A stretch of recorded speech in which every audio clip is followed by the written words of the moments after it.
Hello friends, ಎಲ್ರಿಗೂ ನಮಸ್ಕಾರ. ಅಮೃತಧಾರೆಯ ಇಂದಿನ ಸಂಚಿಕೆಯ ಚಿಕ್ಕ ಪ್ರೋಮೋವನ್ನು ನೋಡೋಣ ಬನ್ನಿ. ಅದಕ್ಕೂ ಮುನ್ನ ಯಾರೇನು ನನ್ನ ಚಾನಲ್ಗೆ ಸಬ್ಸ್ಕ್ರೈಬ್ ಆಗದೆ ವೀಡಿಯೋಸ್ ನೋಡ್ತಾ ಇದ್ದೀರಾ, ಸಬ್ಸ್ಕ್ರೈಬ್ ಆಗಿ. ಹಾಗೆ ವಿಡಿಯೋ ಇಷ್ಟ ಆದರೆ ಪ್ಲೀಸ್ ಒಂದು ಲೈಕ್ ಮಾಡೋದನ್ನು ಮರಿಬೇಡಿ. ಇಲ್ಲಿ ಮಹಿಮಾ ಕಂಡೀಷನ್ ಆಗಿ ತನ್ನ ಮಗುನ ತೆಗೆಸ್ಕೊಳ್ಳೇಬೇಕು ಅಂತ ನಿರ್ಧಾರ ಮಾಡಿ ಮಗುನ ಅಬೋರ್ಷನ್ ಮಾಡಿಸ್ಕೊಂಡಿದ್ದಾಳೆ. ಹಾಗೆ ಡಾಕ್ಟರ್ ಬೇಡ, ಇನ್ಫೆಕ್ಷನ್ ಆಗುತ್ತೆ ಅಂತ ಎಷ್ಟೇ ಹೇಳಿದ್ರು ಅವ್ರ ಮಾತನ್ನು ಕೇಳದೆ ಹಠ ಮಾಡಿ ಮನೆಗೆ ವಾಪಸ್ ಬಂದಿದ್ದಾಳೆ. ಹಾಗೆ ಗೌತಮ್ ಕಾಲ್ ಮಾಡಿ ಪದೇ ಪದೇ ಮಹಿಮಾಳ ಯೋಗಕ್ಷೇಮವನ್ನು ವಿಚಾರಿಸ್ತಾನೆ ಇರ್ತಾನೆ. ಬೇಜಾರು ಮಾಡ್ಕೋಬೇಡ ಪುಟ, ನಿನಗೆ ಹೀಗೆ ಪದೇ ಪದೇ ಕಾಲ್ ಮಾಡ್ತೀನಿ ಅಂತೇಳಿ, ಯಾಕಂದರೆ ನಿನ್ನ ಮೇಲೆ ತುಂಬ ಆಸೆ ಕನಸಿದೆ. ಈಗ ನಿಮ್ಮಿಬ್ಬರ ಹೊರೆನ ನಾನು ಹೊತ್ಕೊಂಡಿದ್ದೀನಿ.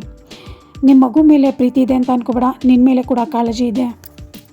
ನಿನಗೆ ಗೊತ್ತಾ ಮಹಿಮಾ, ನೀನು ಪ್ರೆಗ್ನೆಂಟ್ ಆದಾಗಿಂದ ನನಗೆ ಸರಿಯಾಗಿ ನಿದ್ದೆನೇ ಬರ್ತಿಲ್ಲ. ತುಂಬ ಖುಷಿಯಾಗ್ತಿದೆ, ಯಾಕಂದರೆ ನಿನ್ನ ಹೊಟ್ಟೆಲಿ ನಮ್ಮ ತಂದೆನೇ ಹುಟ್ಟು ಬರ್ತಾರೆ ಅಂತ ಅಂದ್ಕೊಂಡಿದ್ದೀನಿ. ತುಂಬ ಖುಷಿಯಾಗಿದ್ದೀನಿ ಮಹಿಮಾ, ಅದಕ್ಕೋಸ್ಕರ ನಿನಗೆ ಪದೇ ಪದೇ ಕಾಲ್ ಮಾಡ್ತಾಯಿದ್ದೀನಿ, ಬೇಜಾರು ಮಾಡ್ಕೋಬೇಡ ಅಂತ ಗೌತಮ್ ಹೇಳ್ತಾರೆ. ಇದಕ್ಕೆ ಮಹಿಮಾ ಕೂಡ ಇಲ್ಲ ಅಣ್ಣ, ನಾನು ತುಂಬ ಚೆನ್ನಾಗಿದ್ದೀನಿ ಅಂತೇಳಿ ಫೋನನ್ನು ಕಟ್ ಮಾಡ್ತಾರೆ. ಹೀಗೆ ಕಟ್ ಮಾಡಿದ ಮಹಿಮಾ ತುಂಬಾ ಯೋಚನೆ ಮಾಡ್ತಾರೆ. ನಮ್ಮ ಅಣ್ಣ ಮಗು ಈ ರೀತಿ ಹಚ್ಕೊಂಡಿದ್ದಾನೆ, ನಾನು ಬೇರೆ ಈ ಕೆಲಸ ಮಾಡಿದ್ದೀನಿ, ನಾನು ಮಗುನ ತೆಗಿಸ್ಬಾರ್ದಿತ್ತು ಅಂತ ತುಂಬ ಬೇಜಾರು ಮಾಡ್ಕೊತಾಳೆ ಮಹಿಮಾ.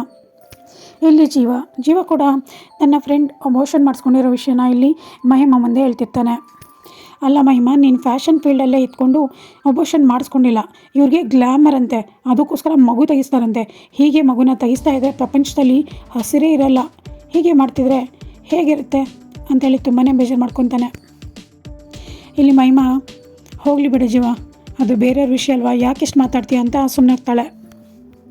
ಹೋಗಲಿ, ನಾವು ಅಕ್ಕಂಗೆ ಮತ್ತು ಭಾವಂಗೆ ಸರ್ಪ್ರೈಸ್ ಕೊಡೋಣ, ಹೋಗಿ ರೆಡಿಯಾಗು ಅಂತೇಳಿ ಜೀವ ರೆಡಿ ಮಾಡಿಸಿ ಗೌತಮ್ ಮನೆಗೆ ಕರ್ಕೊಬಂದಿದ್ದಾನೆ. ಗೌತಮ್ ಮನೆಯಲ್ಲಿ ಸಂಕ್ರಾಂತಿಯ ಸಡಗರ, ಸಂಕ್ರಾಂತಿ ಹಬ್ಬವನ್ನು ಗ್ರ್ಯಾಂಡಾಗಿ ಆಚರಿಸ್ತಾ ಇದ್ದಾರೆ ಗೌತಮ್.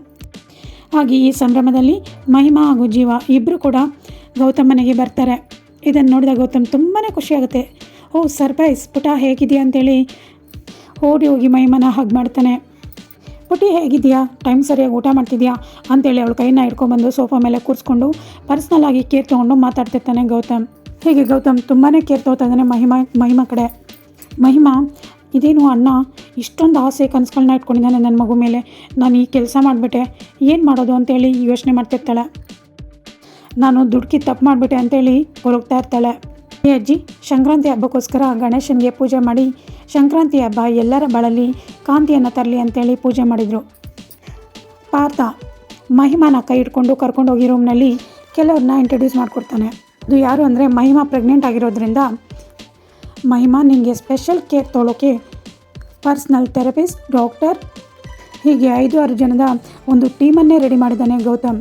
ಇದನ್ನು ನೋಡಿದ ಮಹಿಮಾ ತುಂಬಾ ಶಾಕ್ ಆಗ್ತಾಳೆ. ಹಾಗೆ ಅಜ್ಜಿ ಕೂಡ ಮಹಿಮಾ ಕೈ ಹಿಡ್ಕೊಂಡೋಗಿ ರೂಮಲ್ಲಿ, ನೋಡು ಮಹಿಮಾ, ಇದು ನಿಮ್ಮ ಅಣ್ಣ ಗೌತಮ್ ನಿನಗೋಸ್ಕರ ತಂದಿರೋ, ನಿನ್ನ ಮಗುಗೋಸ್ಕರ ತಂದಿರೋ ತೊಟ್ಟಿಲು ಅಂತೇಳಿ ತೊಟ್ಟಿಲನ್ನು ತೋರಿಸ್ತಾರೆ. ಇದನ್ನೆಲ್ಲ ನೋಡಿದ ಮಹಿಮಾ ತುಂಬಾ ಬೇಜಾರಾಗಿ ಮಲಗಿರ್ತಾಳೆ. ಹೀಗೆ ಮಲಗಿರುವಾಗ ಅವಳಿಗೆ ಅವಳ ಪಾಪ ಪ್ರಜ್ಞೆ ಕಾಡೋಕ್ಕೆ ಶುರು ಮಾಡುತ್ತೆ. ಆಗ ಸಡನ್ನಾಗಿ ಜೀವ ಪಕ್ಕದಿಂದ ಎದ್ದು ನಿಂತು, ನನಗೆ ಗಿಲ್ಟ್ ಕಾಡ್ತಾ ಇದೆ ಜೀವ, ನಾನು ಈಗಲೇ ಎಲ್ಲನೂ ಕೂಡ ಅಣ್ಣನ ಜೊತೆ ಹೇಳ್ಬಿಡ್ತೀನಿ ಅಂತೇಳಿ ಓಡಿ ಬಂದು ಅಣ್ಣನ ಮುಂದೆ ನಿಲ್ತಾಳೆ. ಹೀಗೆ ಓಡಿ ಬಂದ ಮಹಿಮಾ ಅಣ್ಣನ ಕೈಯನ್ನು ಹಿಡ್ಕೊಂಡು ಕ್ಷಮಿಸೋಣ ಅಂತ ಹೇಳ್ತಾಳೆ. ಐ ಆಮ್ ಸಾರಿ ಅಣ್ಣ ಅಂತ ಹೇಳ್ತಾಳೆ. ಈ ಮಾತಿಗೆ ಗೌತಮ್, ಯಾಕೆ ಮಹಿಮಾ, ಏನಾಯಿತು ಅಂತೇಳಿ ತುಂಬಾ ಗಾಬರಿ ಪಡ್ತಿರ್ತಾನೆ.